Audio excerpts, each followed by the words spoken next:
Now, the promised shirt fronting of Vladimir Putin by Tony Abbott did not happen when the two leaders met at APEC in Beijing. But while things didn't get physical, the 15-minute conversation apparently did get tense. 15 minutes is a long time to talk for. Tony Abbott suggested the Russians accept responsibility for shooting down MH17, apologise and pay compensation. Mr Putin stressed Russia has demanded a quick and unbiased investigation. Sunrise correspondent Michelle Tapper is in Brisbane, where the two leaders will next meet on the weekend. Michelle, has this resolved the tension in the lead up to the G20?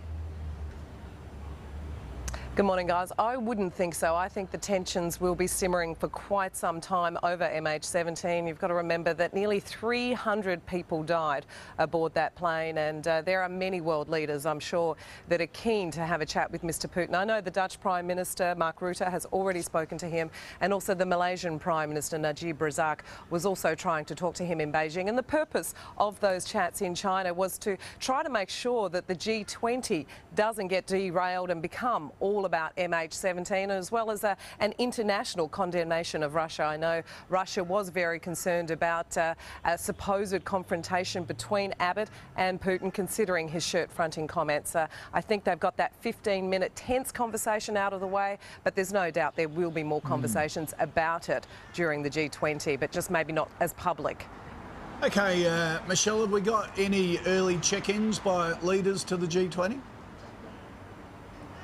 Yes, the President of South Africa, Jacob Zuma, has arrived early this morning. He has touched down at the Old International Airport, which has undergone a $3 million makeover, ready to accept all the world leaders. Now, he is currently on his way to the Pullman Hotel, which is where he'll be staying throughout the summit. And tomorrow, a big guest list. King Abdullah of Saudi Arabia is arriving, the President of Argentina, as well as Brazil, and the Prime Minister of Turkey. So a lot of arrivals over the coming days. So they've spent $3 million tarting up the old airport just for 3 days.